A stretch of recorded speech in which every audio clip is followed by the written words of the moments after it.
there to our MHHS community meeting. I am Mr. Panu. I'm going to do some quick introductions. Today's focus is going to be on vaping and the dangers of tobacco use. So again, I am Mr. Panu. Thank you for joining us tonight for another one of our community meetings. I'm going to have some quick introductions. We'll go over our MHHS mission and promise, and then there's an overview of the presentation. We have the dangers of using drugs, and Ms. Karthik is going to go over that with our district counselor. And then we also have a little bit on the pitfall of vaping and tobacco use presentation that was presented by our school resource officer, Mr. Garcia. Hopefully he's able to join us. If not, I'll go over some of the presentation briefly. And then at the end, we'll have a Q&A. All right, so again, introductions. My name is Mr. P. I am one of the administrators. As I mentioned, Officer Garcia, who's San Joaquin County Sheriff's Office, he's hopefully going to try to hop on shortly, but he's also our school resource officer. And then we have Ms. Karthik, who's our LUSD school counselor as well. So our mission, it's to empower, personalize, innovate, and collaborate. Here at the high school, we recognize that we need to use innovative teaching and learning that leads to essentially the support and inclusive learning outcomes for all. As part of our philosophy is that we want to make sure that students are safe. And that means students are able to demonstrate their strengths and the capabilities of intellectual, physical, emotional, and social domains. If the campus is not safe, your student cannot learn. As part of our community series that we host, and also what we've been doing here in terms of our character education, our social and emotional learning, and also our drug awareness is about making sure that students are safe while they're here on campus, and also going over the dangers of the impact of tobacco and drug usage. Your students, like I mentioned, have a right to a safe school. This is a drug-free school, just like all the schools in our district. We are often meeting with cohorts of students, families, and parents to make sure that we're able to identify not only the dangers of what's going on, but also making sure that we're able to educate our students. It's a partnership. And in having this partnership, it's the partnership between the school, between our students, and our family. The more that we can continue to communicate, the more that we can be aligned amongst one another. And this is another example of that in having this community meeting. Several of the information that we'll share today has already been covered with your students in their advisory class. For those of you that don't know, we meet once a week in advisory where your students are paired up with a designated teacher. They have the same teacher the 4 years they're here at MHHS.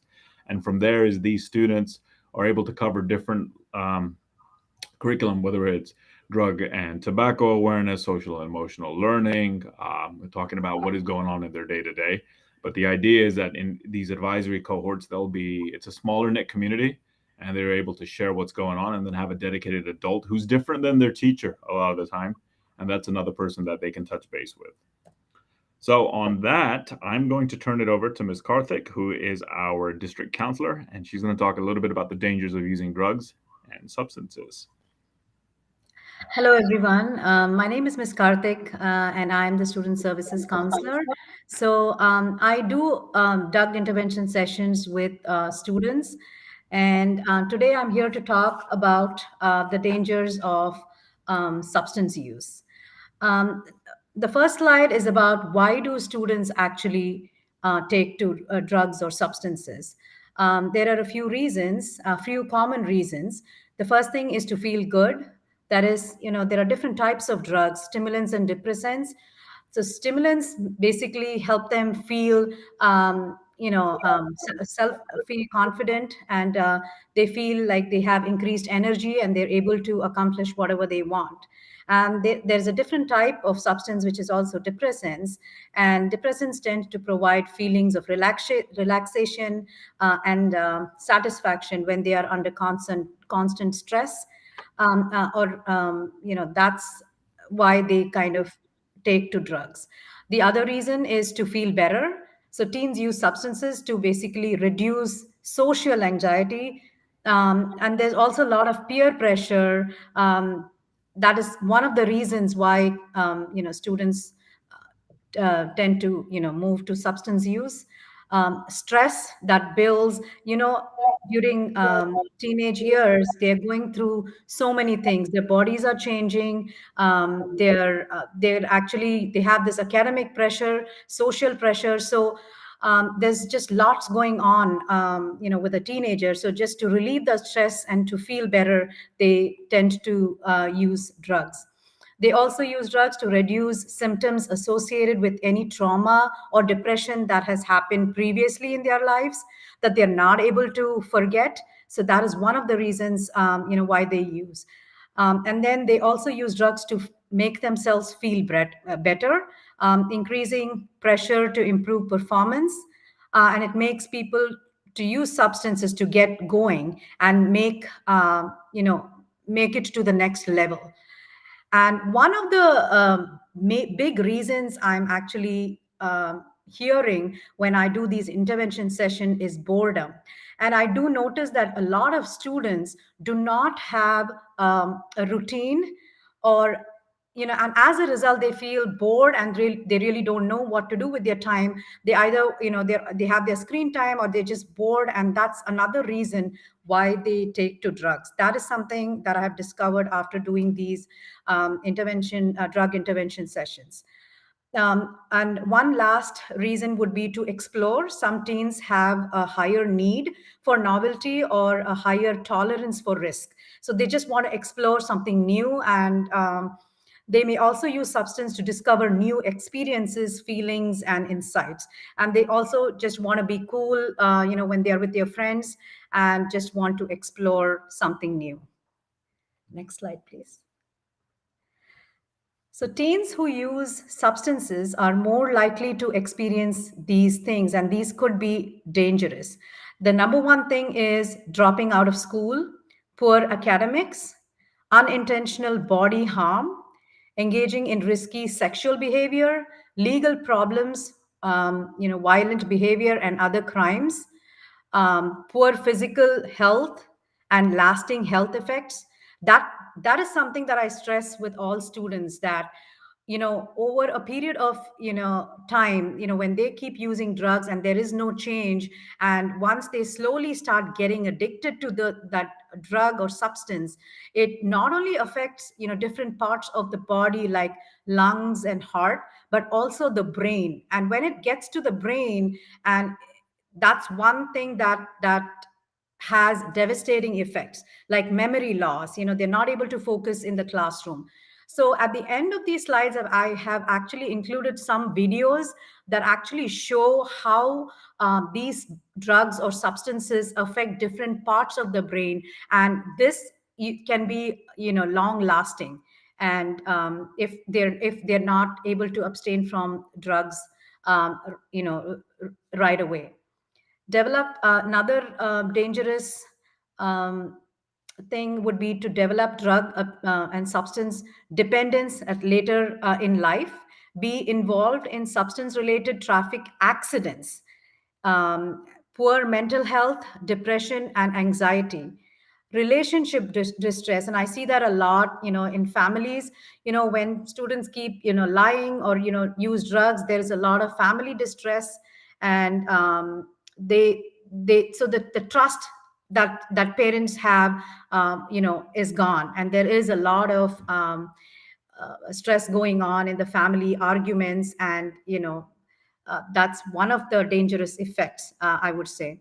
Another one is financial issues. When they constantly keep uh, use drugs, so they also tend to, if they don't have sufficient money, it leads to things like stealing away from the family members, and they do start slowly committing crimes as well because of the financial issues. One major thing that's scary is attempt of suicide. I have seen that in a few students, during my counseling sessions as well. And the last one is less career success, because once they start using drugs, over a period of time, it does affect, if they are applying to some colleges, it does affect, their career as well. So if they are involved in certain sports and they keep, using drugs, and they're not able to play sports, so it does affect, in many ways. So the next slide is about vaping and e-cigarettes. There are different types of vaping devices that come, and many parents really don't know how these vaping devices look. And that's a slide that's actually showing different types of vaping devices. The devices, they look like, it just looks like a USB or something that goes in the computer. So a lot of parents don't know what it is. So it's very important for parents to kind of understand how these devices work, and what are the different types of the vaping devices. The next slide, please. So the next slide, we move to e-cigarettes, a threat to health. There are a few dangers to using e-cigarettes. So minors can easily purchase them online or in some states at convenience stores as well. So these e-cigarettes basically come in different fruit flavors, and that's how these companies make money. So they target adolescents and teenagers, saying that, this is just, it's okay for them to use. And the ads that they show, they say, it comes in different fruit flavors, candy flavors, and they mainly target adolescents and teens because their brains are not 100% developed. So teens and adolescents tends to get addicted. If they're under 21, they tend to get addicted to substances very quickly compared to an adult. So these companies make a lot of money by attracting these teenagers. That's why the advertisements that come on TV, or it's basically, it just says, oh, it's just fruit flavors. It comes in fruit flavors, and students, or teens just think it's okay to use it for, for just for fun. So e-cigarettes, a threat to health. So just so you know that one pod of Juul, a popular e-cigarette, contains as much nicotine as a whole pack of cigarettes. Most e-cigarettes contain nicotine. Nicotine is a highly addictive substance, and if some stores advertise that there is no nicotine in that, they are absolutely wrong. So e-cigarettes, they do contain nicotine in them. E-cigarettes contain heavy metals such as nickel, tin, and lead, which are extremely harmful for the body. They can also cause health risks, they cause um, risks for the brain, lungs, heart, immune system, and so on. Teens who vape are more likely to begin smoking cigarettes. Next slide, please. So here's a little slide that talks about how can you avoid using substances. Number one thing is don't give in to peer pressure. So during my intervention sessions, I do give them a sheet which says, which lists a lot of avoid situations, like how can you, if you are under peer pressure, what are the some things you can tell your friends and abstain from using these substances. So make sure that the students don't give in to peer pressure. Second is develop close family ties.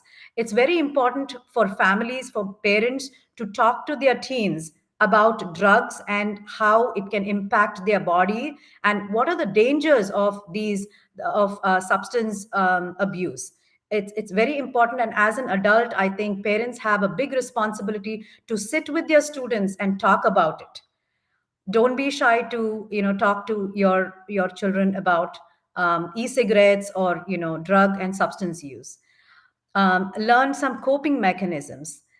Education is one of the most important thing. Knowing the risks, health, and legal consequences about substance use will provide teens with a stronger reason to avoid substance use. Once the students are educated about the health risks, they kind of they start thinking about it, and hopefully will start avoiding these substances. Live a healthy and a well balanced life. So having a daily routine, that is very, very important. And in the next slide shows us the different resources. I have put some videos about the dangers of drugs. So if you have time, it's a good idea to actually watch this along with your student. Thank you. All right. Thank you, Ms. Karthik. Again, Ms. Karthik is our district counselor. One of the things that she did mention is this use of small groups.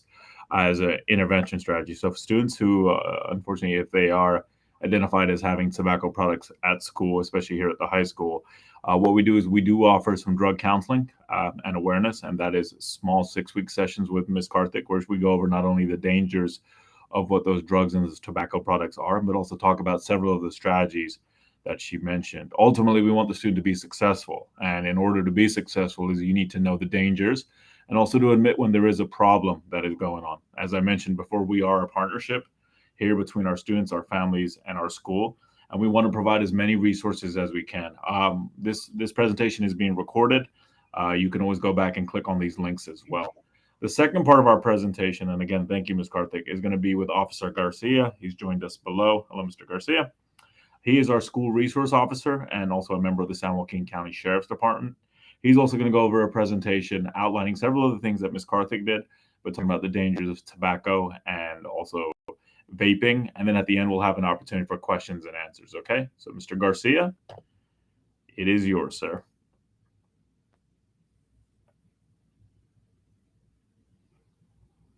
Oh, I believe, Mr. Garcia, you are muted, sir. And let's see if we can get that taken care of. Mr. Garcia, if you want to unmute yourself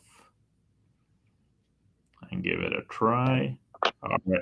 I think I can hear you now, there sir. we go. Can you hear me now? I can hear you now. Okay, everybody, that's Mr. Garcia, and all yours. I'm Deputy Garcia. I'm the school resource officer. I've been assigned to Limesville Unified School District for 1 year already. So if we could switch to the next slide, and then we'll go over some of the stuff that we researched when I was at the school resource officer school. So a lot of people always ask, like, hey, what is a vape? So basically what an e-cigarette is it's an electronic device that heats a liquid and produces the aerosol.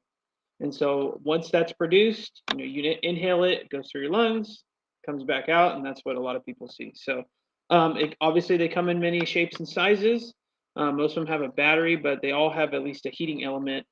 And with that heating element, once it's inhaled, it heats up the liquid, turns into the gas, and then you inhale it and go from there. So e-cigarettes are known as many different names. They're called e-cigs, e-hookahs, vape pens, all kinds of stuff. If we could go to the next slide. So that's kind of a basic rundown of how it works. If we could probably switch to the next one. Kind of a basic rundown. So a lot of parents and kids are always asking me, like, hey, why is nicotine unsafe? So most e-cigarettes contain nicotine, so the addictive drug in cigarettes, cigars, and other tobacco products. A recent CDC study found 99% of e-cigarettes contain nicotine. So, and we all know nicotine is one of the main causes for cancer. And like Ms. Karthik said, that it also slows brain development and other stuff, but that's in another slide. So, but it does say right here, nicotine can also harm the developing adolescent brain, since we all know that about 25, that's when the brain is fully developed. So it also affects and can harm attention, learning, mood, and impulse control. Each time a new memory is created or a new skill is learned, stronger connections are built between the brain. Young people's brains build faster, obviously, and nicotine changes the way that the synapses are formed. Using nicotine in adolescence may also increase risk for future addiction to other drugs. Next slide, please. So a big question is, what is the aerosol? So, and it's a lot of people think that it's harmless and that it contains no type of nicotine or any drugs or anything. It's actually not harmless. It's not water vapor, what a lot of kids probably think. Here are some of the products that are inside of the vape pens. They can contain nicotine, formaldehyde, organic compounds, cancer-causing chemicals, heavy metals such as nickel, tin, and lead. The aerosol that users inhale and exhale from e-cigarettes can expose both themselves and bystanders to these harmful substances. So even being in the area, you're still exposed to secondhand smoke. It's difficult for consumers to know what they contain because not a lot is known about these products yet. If we can go to the next slide. So what are some other risks of e-cigarettes for kids, teens, and young adults? And like I mentioned, we're still learning about the long-term health effects of e-cigarettes because of their fairly newness. Some of the ingredients in the aerosol could be harmful to the lungs in long term. For example, the flavorings may be safe to eat, but to inhale, um, they'll be unsafe to inhale because the gut can process more substances than the lungs. Excuse me. Defective e-cigarette batteries can cause fires and explosions. Children and adults have been poisoned by swallowing, breathing, or absorbing e-cigarette liquid through their skin or eyes. Nationally, approximately 50% of calls to poison control centers for e-cigarettes are for kids 5 years of age or younger. Next slide, please. And what I'm going to kind of piggyback a little bit on what Ms. Karthik was talking about. This is what a lot of companies will do to get people to buy it. They will change their flavors. They will do commercials on YouTube, on Instagram, Snapchat. I mean, you name it. These companies are trying hard to get kids and young adults to buy these products. Several states and communities have actually restricted the sale of flavored tobacco, including the menthol flavored products. Unfortunately, California is not one. E-cigarettes are advertised using the same themes and tactics that have been shown to increase youth initiation of other tobacco products, including cigarettes. So a study showed in about 2016, about 7 in 10 middle school and high school students said they have seen e-cigarette advertising, which is very alarming. The widespread advertising, like I mentioned, includes social media, TV, and other kind of social media apps that kids are using nowadays. Next slide, please. So here's the big question that we really want to answer is, can using e-cigarettes lead to future cigarette smoking among kids, teens, and young adults? So many young people use e-cigarettes also smoke regular cigarettes. There's evidence that shows young people who use e-cigarettes may be more likely to smoke cigarettes in the future. And the main question is why? And from what we found is that it's because their body becomes tolerant to what's inside, whether it's just the regular aerosol flavored or if it's added with marijuana. So kids are more inclined to try to venture out. A 2018 National Academy of Medicine report found that there was some evidence that e-cigarette use increases the frequency and amount of cigarette smoking in the future. In 2016, about 1/3 of US middle and high school students who ever used an e-cigarette reported using marijuana in the device. We can go to the next slide. So here are some pretty alarming statistics that I was able to find. Each day in the US, about 1,600 youth smoke their first cigarette, and nearly 200 youth start smoking every day. In 2020, about 7 out of every 100 middle school students and about 23 of every 100 high school students reported current use of a tobacco product. In 2019, nearly 1 of every 4 middle school students and over half of high school students said they have ever tried a tobacco product. 90%, here's an alarming statistic, 90% of adult smokers started when they were children. Next slide, please. Here's some factors associated with tobacco use. Some we can control, and obviously there are some we cannot. So social and physical environments, if they're in an environment where they're amongst family or friends who's using it, you know, that's something we may want to look into as far as trying to get them out of that environment so they don't start. Here's one we cannot control: genetics, mental health. Mental health crises are huge these days, especially amongst high school and middle school students, and a lot of them will try to find a way to get out of their mental health crisis, so they turn to e-cigarettes, cigarettes, or illegal narcotics. Personal views, you know, they think it's cool. They want to fit in with the crowd, you know, that sort of stuff. Peer pressure, you know, it's easy. One friend saying, "Hey, just try it out." Socioeconomic status, you know, maybe they're coming from a situation where they might have a little bit extra money, so they might want to actually try these new products. So, and here's a huge one: doing poorly in school or low self-esteem. Those are some pretty serious indicators how we can find out if we can determine if that potential student is at risk for using products. Because if they're not doing well in school, they have low self-esteem. They're going to feel like they have no out, and they don't care, and they're going to try to turn to some of these products. Next slide, please. So here's some of the ingredients in it. I know I touched base on this a little bit, but here's a scary one: is formaldehyde, and that's known to cause cancer, and it's used in a bunch of other products, including plywood, lead, ammonia, arsenic, and hydrogen cyanide, which cyanide is very toxic to the human body. Next slide, please. So here's some risks of smoking cigarettes: developing diseases including cancer, heart disease, stroke, and lung disease. And for our students, suspension or expulsion. Here's the one that we really want to focus on: is it slows brain development, which means that they may not make good decisions, or they might have some impulse control problems, stuff like that. So, and here's a big one too: is the gateway to illegal drugs.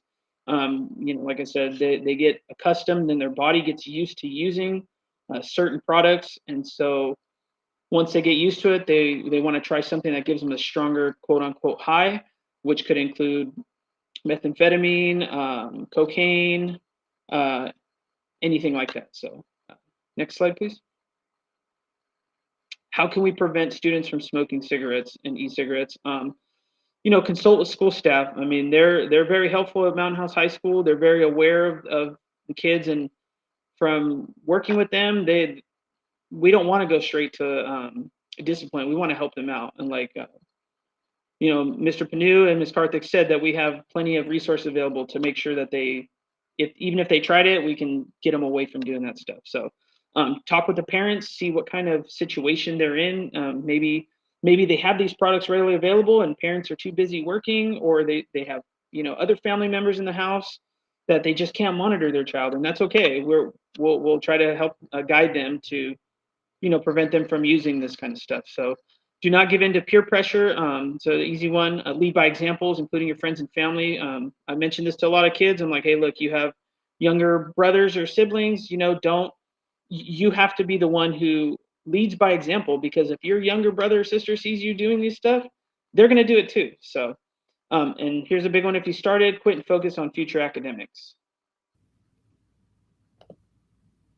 Next one slide, please. I'm done. Thank you. All right. So thank you, Deputy Garcia. What I'm going to do is I'm just going to leave it there. Ultimately, we want to make sure that we do provide our students with resources, and also our families. Both Deputy Garcia and Ms. Karthik mentioned we do have the ability to intervene here, but in intervening, we want to make sure that our families are aware on what some of those consequences can be, but also at the same time, what are the options available to them. Have these conversations with your students. Can't fix a problem if you don't admit there is a problem. For us on the administrative side and also on the district side, is if we do have a student who is found to be vaping or experimenting, we want to provide resources. Yes, there is the consequence side, but there's also how can we intervene with them. In admitting that that the student needs help, is then we can start curtailing and coming up with a plan of support. As mentioned before, is we're always here. You can always reach out to us as well, parents. It's a partnership. You notice something that's going on at home, reach out to the school, and vice versa. That is the end of our presentation. So I definitely want to thank Ms. Karthik and also Deputy Garcia. The more information we get, this is a topic that as students continue to get older, the data is going to be continuing to be updated. Vaping and the use of especially e-cigarettes is a new field. The data is continuously being updated, but the stat that Mr. Garcia also pointed out about the number of kids who try these products on a daily basis is horrific. And the more that we can work as a team and in a partnership, the better that we can do to help support our students here, and that the staff can also support. If anybody has any questions for those watching at home, you definitely can put them. They'll be projected here and we can answer them. I don't see any questions so far. I'll give it about another minute. Again, like I mentioned, we do have multi-layers of support. Another resource here is our counselors here at the school site. We have Deputy Garcia, the students' teachers. We have friends, siblings, ultimately. Oh, here's a question. What are the steps taken to control it in the school? As I mentioned, we do have a multi-layer support. So there is the discipline side. You can check our discipline matrix, but also we do offer a drug intervention course and also counseling available. And the idea is that in addressing it with the students and their families, this would help in addressing this problem that they're experiencing, and then it's ongoing check-ins with counselors. Ultimately, if a student continues to have drug and vaping incidents at campus, then that discipline will also increase, and ultimately this may not be the right placement for them. Thank you for that question. Any other additional questions out there?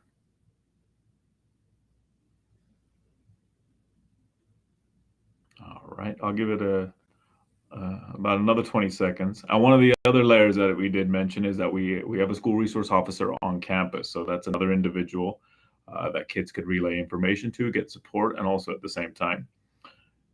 We do have another question that we're getting is implement an anonymous reporting system. We do have an anonymous reporting system already in place. Students cover that in their advisory course at the start of the school year. We do get some anonymous tips in regards to vaping. So that is another way that we do follow up.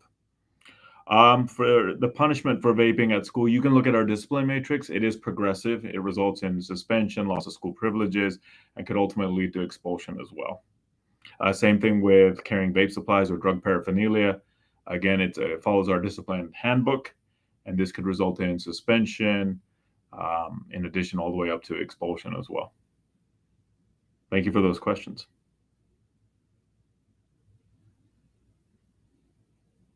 Okay.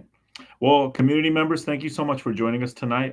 If you have any questions, you can always email Ms. Karthik, Deputy Garcia, or myself. Absolutely appreciate y'all being with us tonight. The more information we get on this topic and the more conversations we can have, the better we can support our students and also our community. I'm going to say good night to everybody. And again, you always feel free to reach out to the school if you have any questions, okay? Thank you very much. Have a good night.